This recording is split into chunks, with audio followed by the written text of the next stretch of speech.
Makanya kita semua yang sudah tergabung di dalam tubuh SDG, yang pertama sekali adalah harus meluruskan niat. Apa sih motivasi saya gabung dan masuk ke dalam tubuh SDG? Ini perlu. Agar apa? Agar tidak ada miskomunikasi.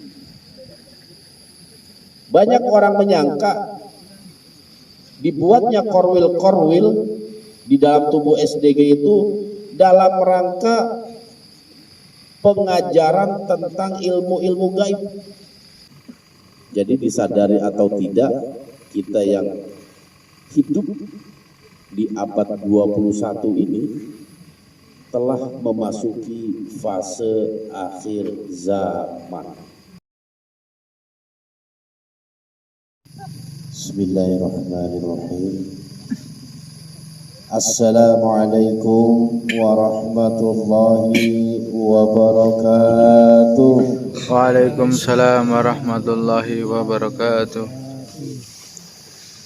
Innal hamdalillah nahmaduhu wa nasta'inuhu wa nastaghfiruh wa na'udzu billahi min syururi anfusina wa min sayyiati a'malina. May yahdihillahu fala mudhillalah wa may yudlil fala hadiyalah. Asyhadu an la ilaha illallah wahdahu la syarikalah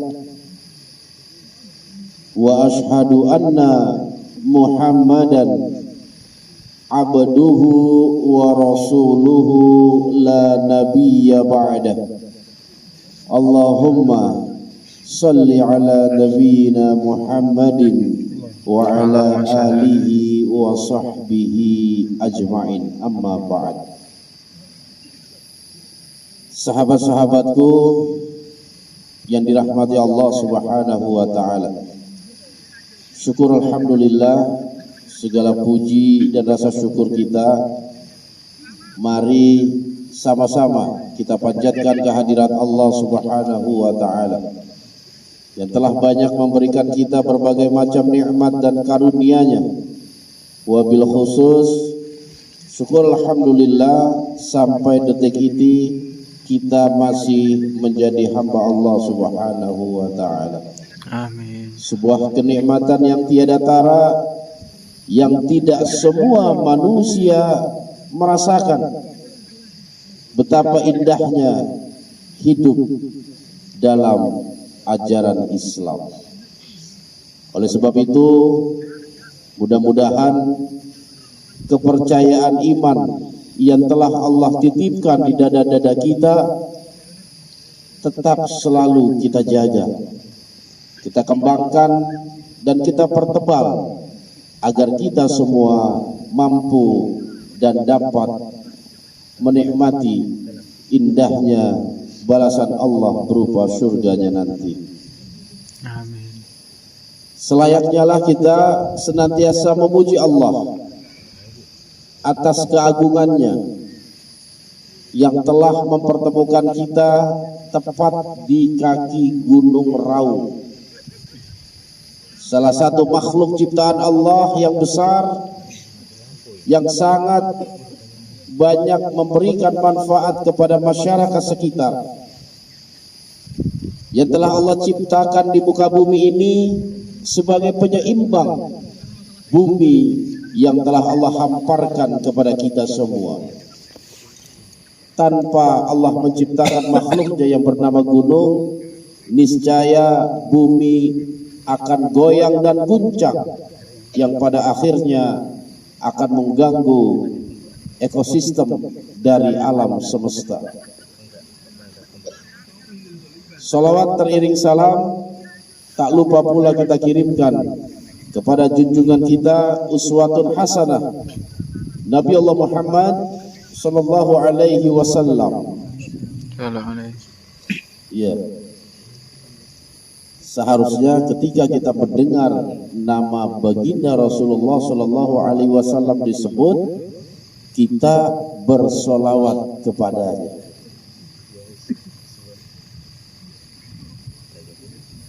Keutamaan yang telah Allah berikan kepada baginda Rasulullah Muhammad sallallahu alaihi wasallam begitu besar. Rasul adalah utusan Allah yang telah membimbing manusia dari zaman kegelapan menuju zaman yang penuh dengan cahaya dan terang benderang. Siapa saja yang mengikuti cahaya tersebut akan Allah selamatkan dalam kehidupan dunia, dan Allah angkat derajatnya di kehidupan akhirat kelak. Maka berbahagialah bagi mereka yang senantiasa menuju cahaya Allah, menuju ampunan Allah, dan menuju bimbingan serta petunjuk Allah Subhanahu wa ta'ala. Itu semua tak lepas dari peran baginda Muhammad sallallahu alaihi wasallam sebagai utusan. Dan syukur alhamdulillah dengan kasih sayang Allah yang diberikan kepada kita semua, kita yang hadir di sini mengakui bahwasanya kita bagian dari umat baginda Rasulullah sallallahu alaihi wasallam. Sahabat-sahabatku yang dirahmati Allah Subhanahu wa ta'ala, malam hari ini selain agenda besar kita, liputan di kaki Gunung Raung, rupanya Korwil Surabaya Raya pun ingin merayakan atau haflah terbentuknya SSDG Korwil Surabaya Raya yang ke-5, yang kedua tahun. Kirain 5 tahun. SDG aja baru 3 tahun, itu udah duluan 5 tahun.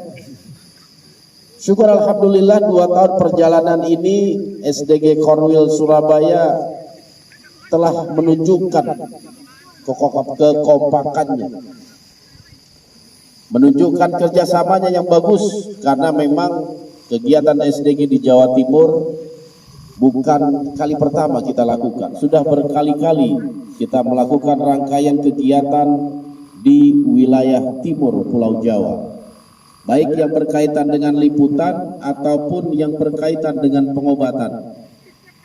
Apalagi Banyuwangi yang merupakan satu kota yang terletak di ujung timur Pulau Jawa ini, kita kerap sekali melakukan kegiatan.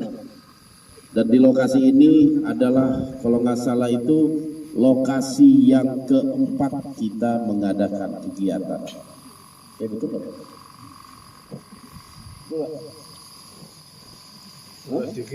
Nggak berani dia ngomong salah.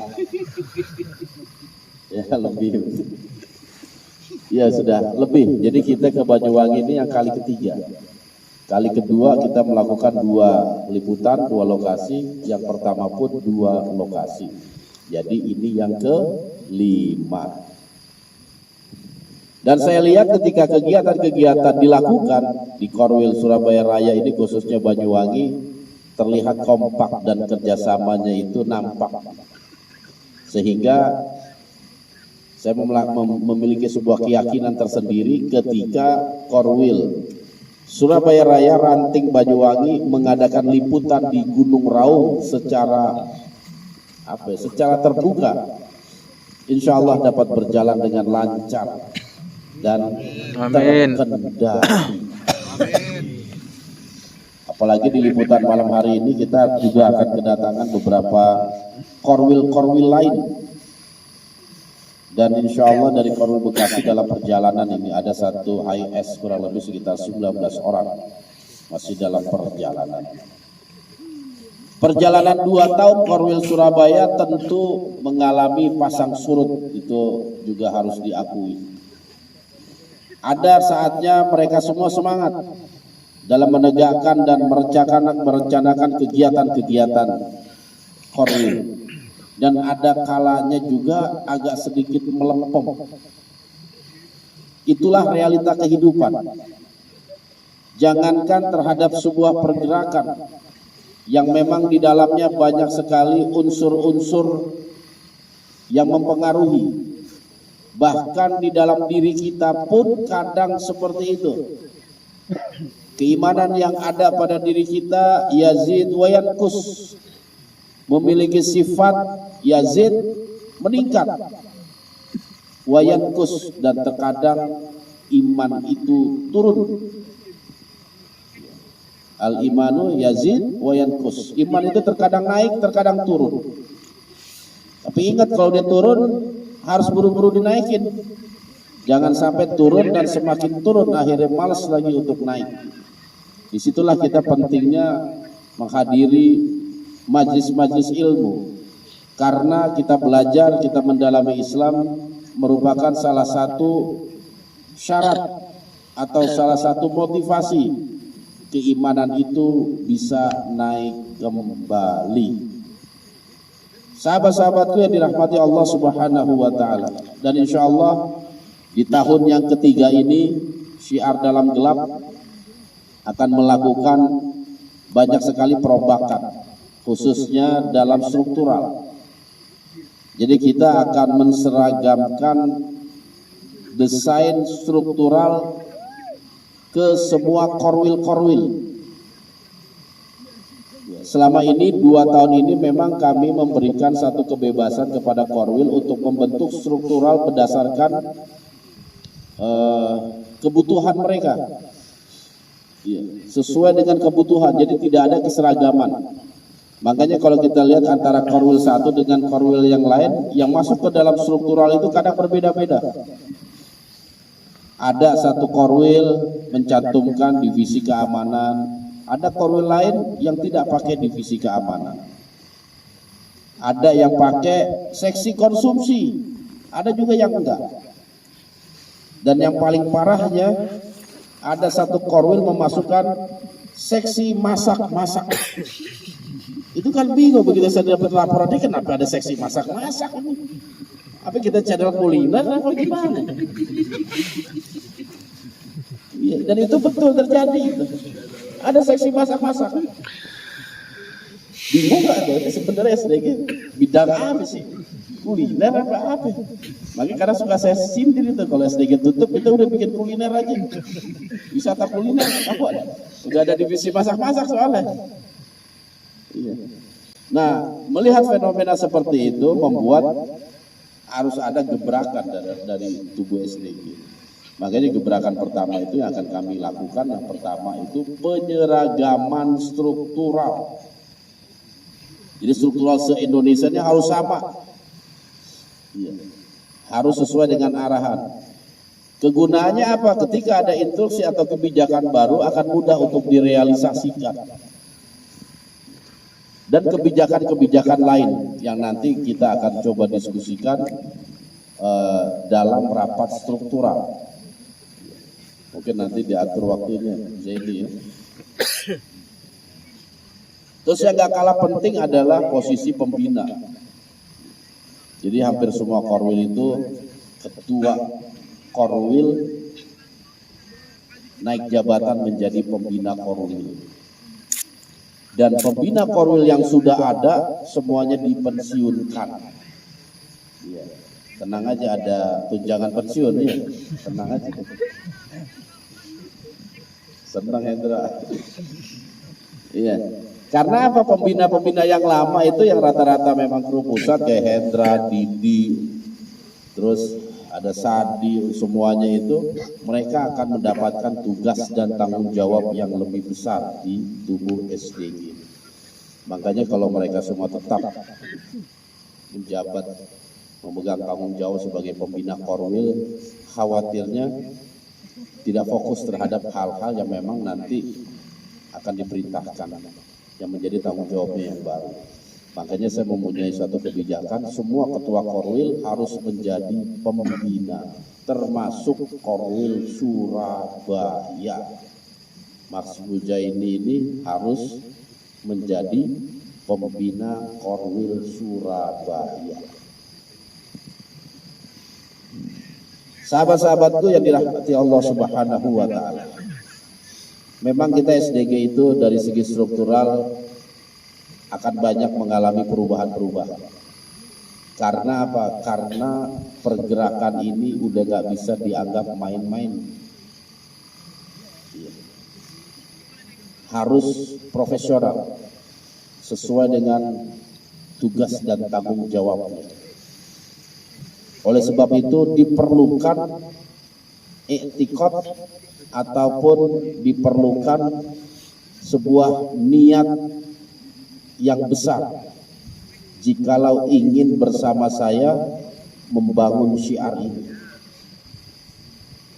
Jadi dulu salah satu alasan dibuat Korwil karena ingin bergabung dan sebagai pendukung syiar yang sedang kami lakukan. Diharapkan dengan adanya atau mulanya kita melakukan perombakan-perombakan yang lebih baik, membuat kemampuan dan kekuatan SDG ini semakin baik.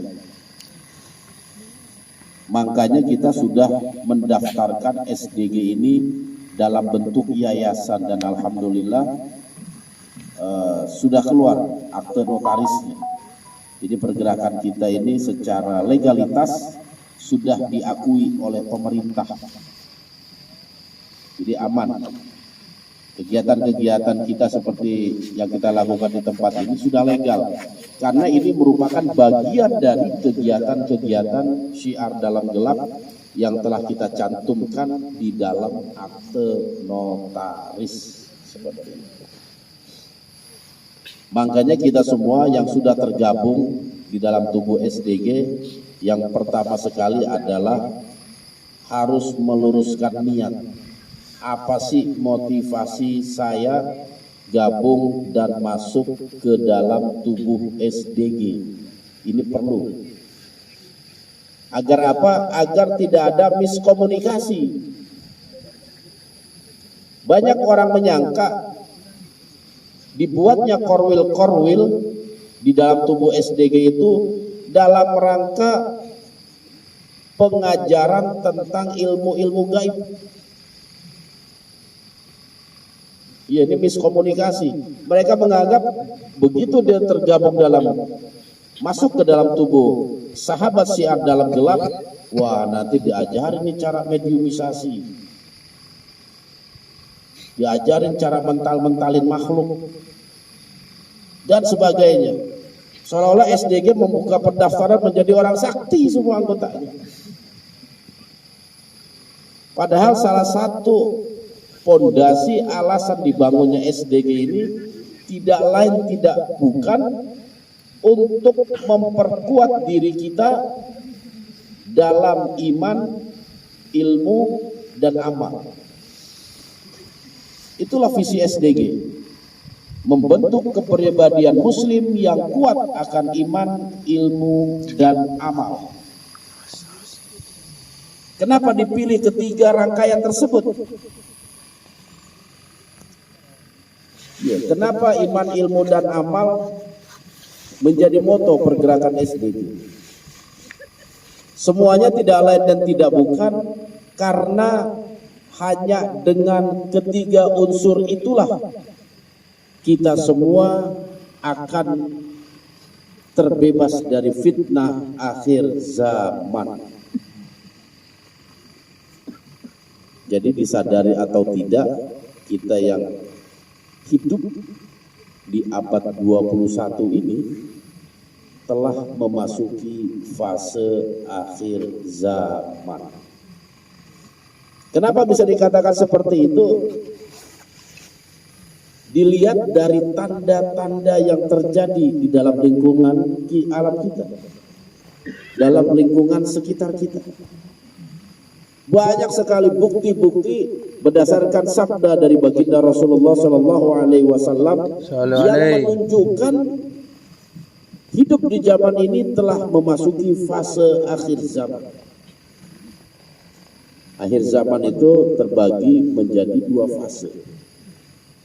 Ada yang disebut malhamah sughra, ada yang disebut dengan malhamah kubra. Yang disebut dengan malhamah sughra Itulah yang dinamakan kiamat kecil. Kata baginda Rasulullah Shallallahu Alaihi Wasallam, salah satu tandanya adalah semakin dekatnya pasar. Coba kita lihat tahun ini, pasar semakin dekat. Bahkan tanpa kita sadari, pasar udah masuk ke kamar kita itu. Coba aja yang pesan online tuh, kadang habis tiduran di kamar, pesan baju, sepatu, bisa jual beli dari rumah kita. Itu sudah menunjukkan kebenaran sabda baginda Rasulullah Sallallahu Alaihi Wasallam. Dan terjadinya orang yang berlomba-lomba membangun bangunan yang tinggi. Coba kita lihat di kota-kota besar. Ada yang bangun 3 lantai, besok 4 lantai dibangun. 4 lantai sudah selesai, 5 lantai dibangun. Yang 5 lantai belum selesai, langsung 10 lantai. Berlomba-lomba untuk meninggikan bangunan-bangunan. Itulah tanda akhir zaman. Bahkan saat ini Saudi gak mau kalah dengan Dubai. Bangunan tertinggi di dunia itu ada di Dubai. Tingginya kalau nggak salah 128 meter. Itu bisa bayangin ini. Dan Saudi rencananya akan membangun menara yang akan menandingi tingginya bangunan di Dubai. Dengan melihat fenomena seperti ini di masa kita, di zaman kita, ini sudah menunjukkan benarnya sabda baginda Rasulullah Sallallahu Alaihi Wasallam. Dan kita harus mempersiapkan. Karena ketika Malhamah Sugro telah selesai, yang ditandai wafatnya seorang raja, maka kalian akan memasuki satu fase yang mendekati kiamat, yaitu yang disebut dengan Malhamah Kubro, kiamat besar. Apa tandanya? Dengan kematian seorang raja yang diperebutkan oleh 3 mahkota. Tidak ada seorang pun dari mereka yang dilantik dan menjadi raja. Karena apa? Keburu datangnya Imam Mahdi.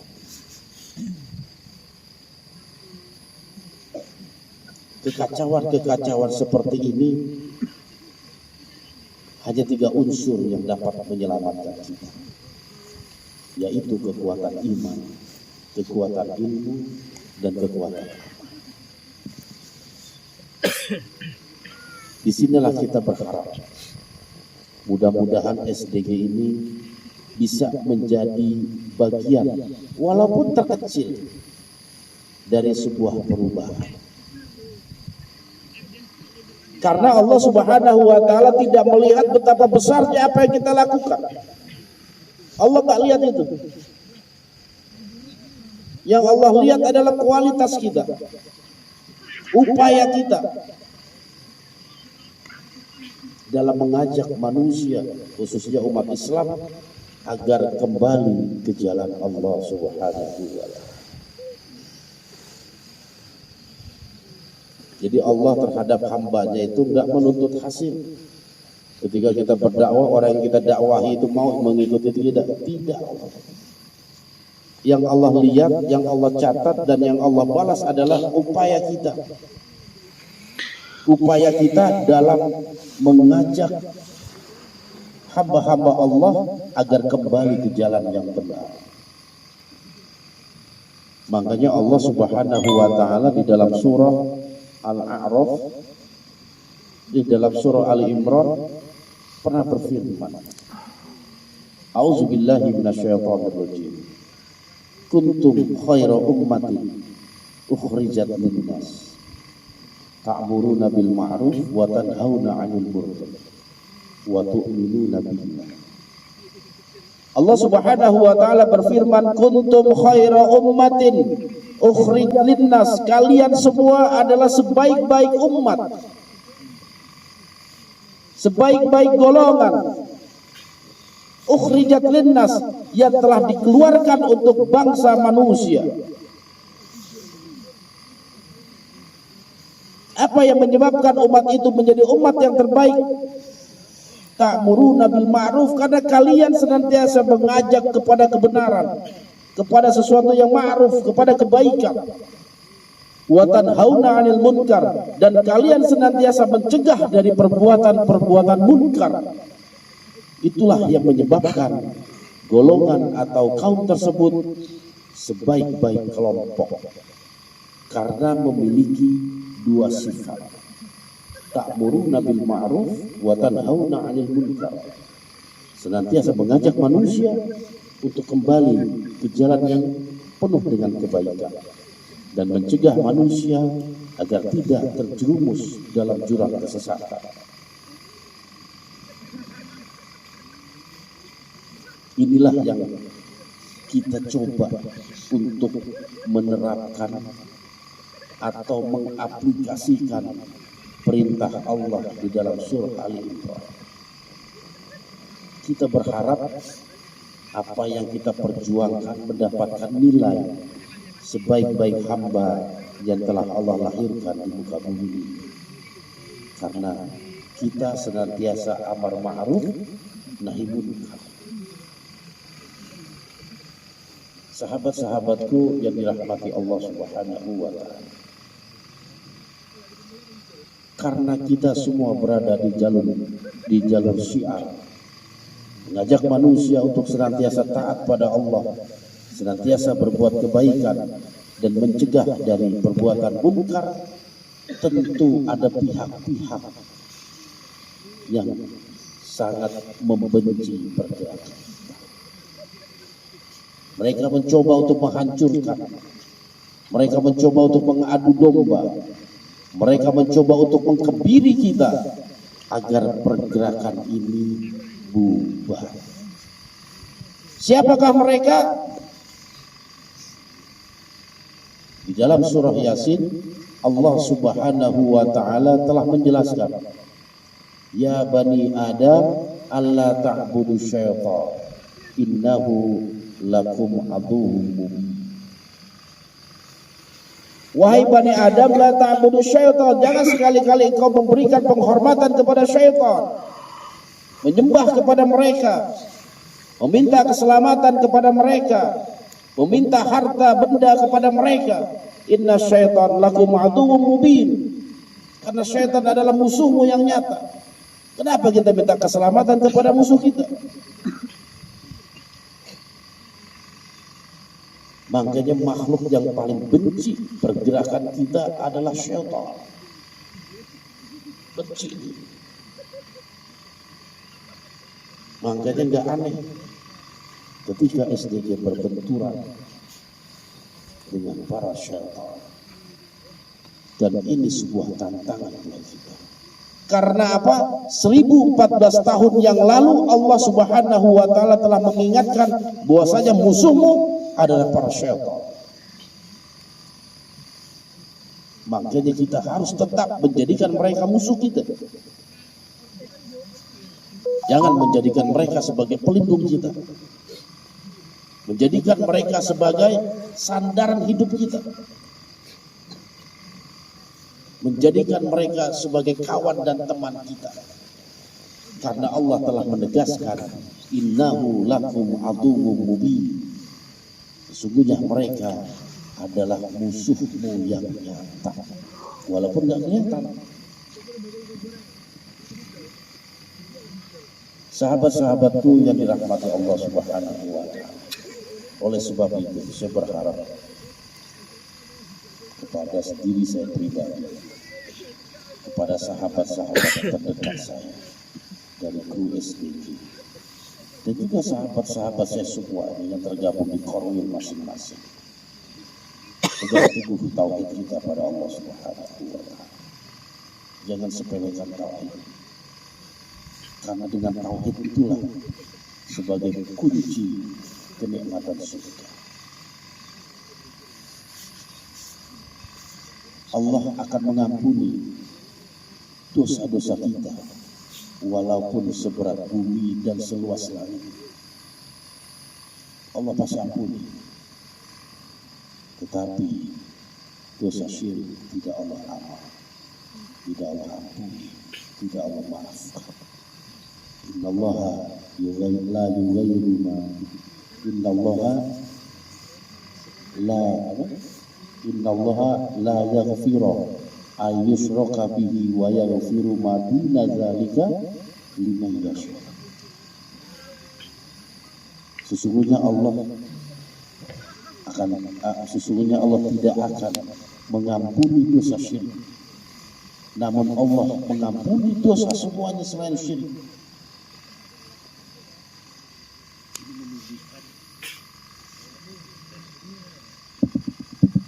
Cek lagi ngebahas setan mati politik.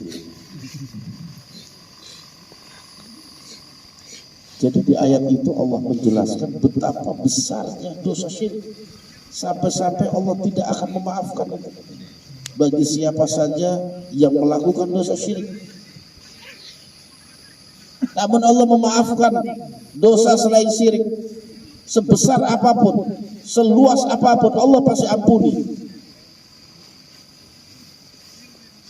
Lalu kenapa Allah tidak memaafkan dosa syirik? Karena dosa syirik la zulmun azim, merupakan kezaliman yang sangat besar. Itu sifatnya la zulmun azim, kezaliman yang sangat besar. Semua dosa-dosa yang telah Allah jelaskan bagi kita mengandung kezaliman. Makanya zalim itu merupakan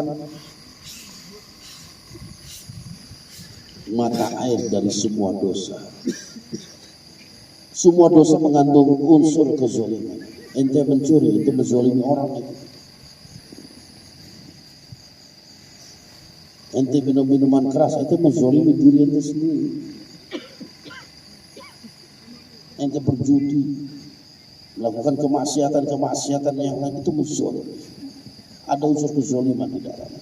Dan kezaliman yang paling besar adalah ketika kita melakukan kepada Allah Subhanahu wa taala dalam bentuk perbuatan syirik. Sebagaimana pesannya Luqman kepada anaknya, ya bunayya la tusyrik billah, inna syirka la zulmun azim. Wahai anakku sayang, la tusyrik billah, jangan sekali-kali engkau melakukan perbuatan-perbuatan musyrik. Inna syirka la zulmun azim, karena perbuatan syirik itu merupakan kezaliman yang sangat besar. Mudah-mudahan sahabat-sahabatku sekalian termotivasi untuk selalu menjaga tauhid kita. Amin. Untuk menjaga kemurnian tauhid kita. Makanya jangan lupa untuk selalu minta pada Allah Subhanahu wa taala perlindungan dari perbuatan-perbuatan syirik. Allahumma inni a'udzubika min an nusyrika bika syai'an na'lamu wa yastaghfiruka lima la na'lamu. Allahumma inni a'udzubika, ya Allah, sesungguhnya aku memohon perlindungan kepada-Mu dari perbuatan-perbuatan syirik. Wa yastaghfiruka lima la na'lamu, dan juga kami memohon ampun ya Allah atas perbuatan-perbuatan syirik yang kami tidak paham, yang kami tidak ketahui. Kalau itu sebenarnya perbuatan syirik. Jadi terkadang kita ada yang tahu ini perbuatan syirik, ada juga yang kadang kita nggak tahu.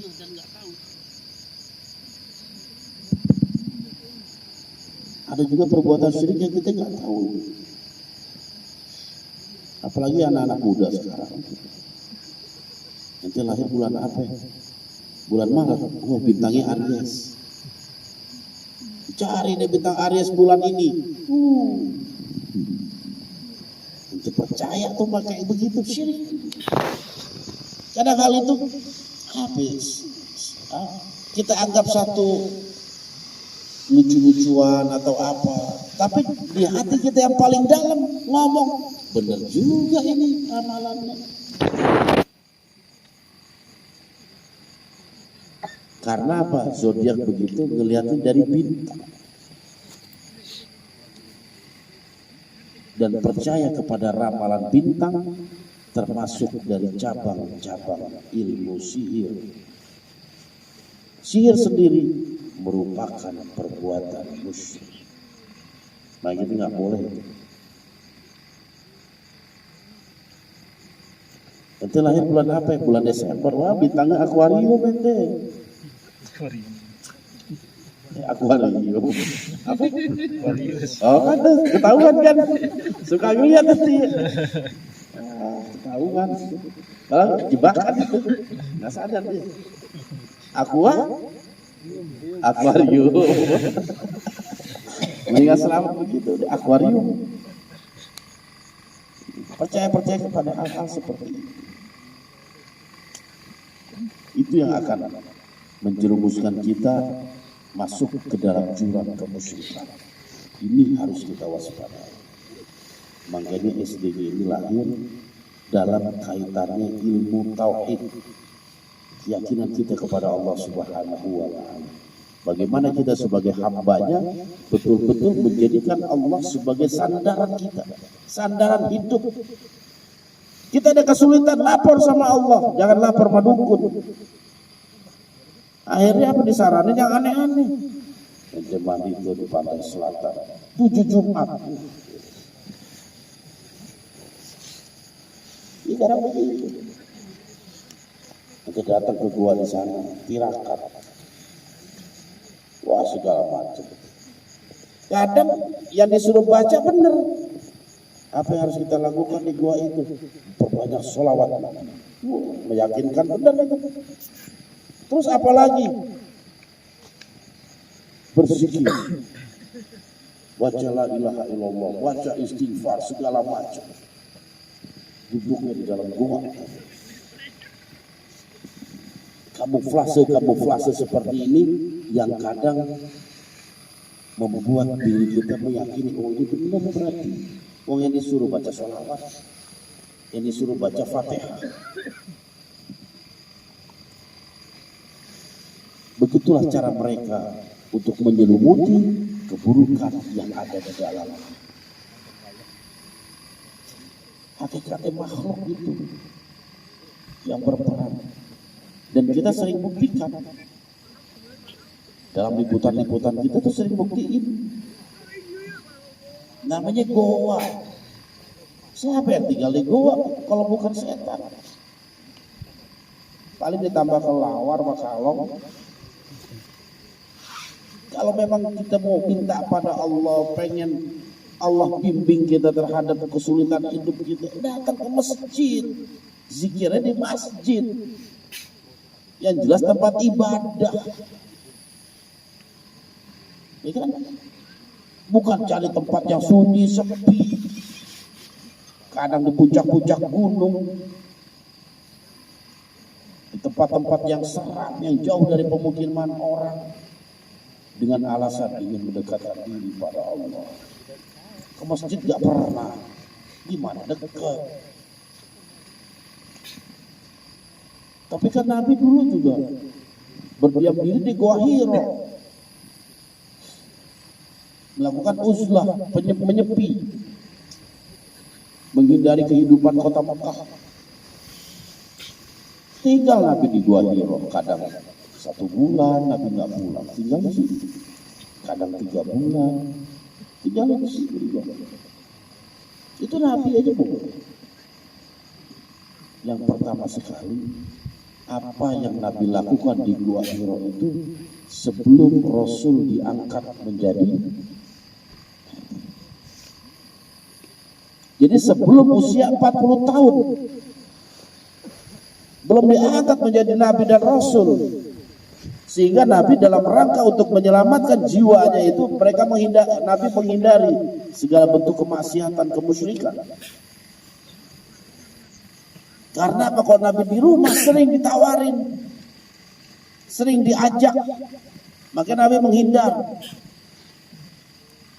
Namanya lingkungan semua nyembah kepada berhala. Punya kehidupan jahiliyah yang luar biasa.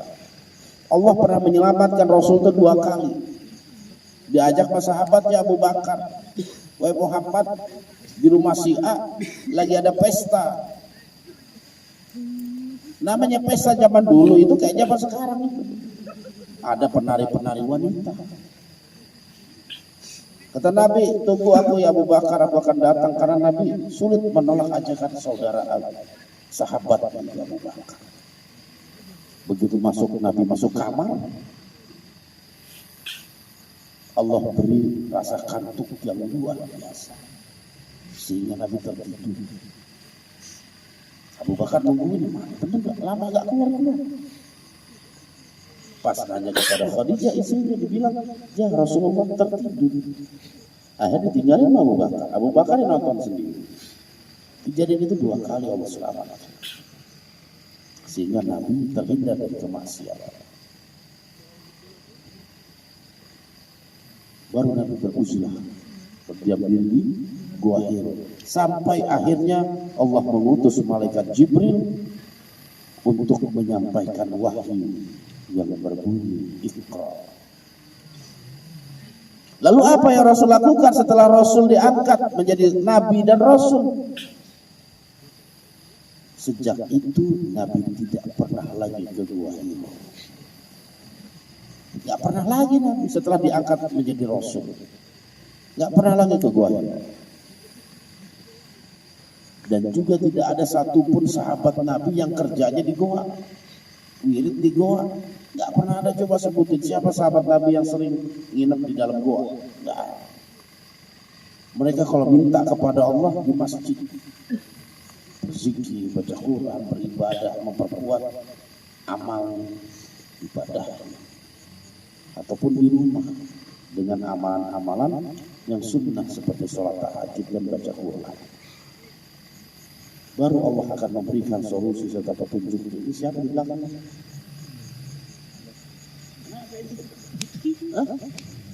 Enggak ya? Gak ada nempel di punggungannya.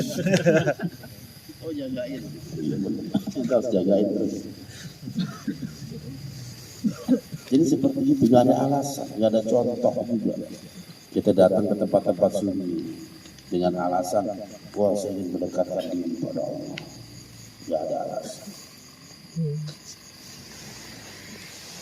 Nah inilah pencerahan seperti inilah yang coba dilakukan oleh Syiar agar kalau mau beribadah pada Allah, beribadahlah pada tempatnya. Iya. Kalau mau ingin melakukan ibadah, lakukanlah pada tempatnya.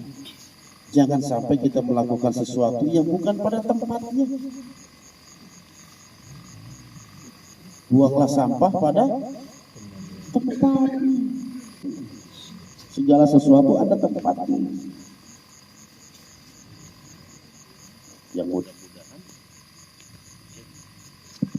Yang mudah-mudahan apa yang disampaikan, pencerahan yang diberikan membuat sahabat-sahabat yang menonton tayangan menjadi terbuka. Waalaikumsalam. Seperti itu. Baiklah sahabat-sahabatku yang dirahmati Allah Subhanahu wa taala, mungkin itu saja yang dapat saya sampaikan karena sudah jam 10 ternyata.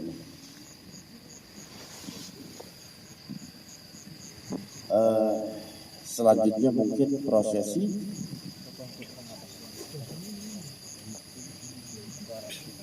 Oke, kita akan potong tumpeng.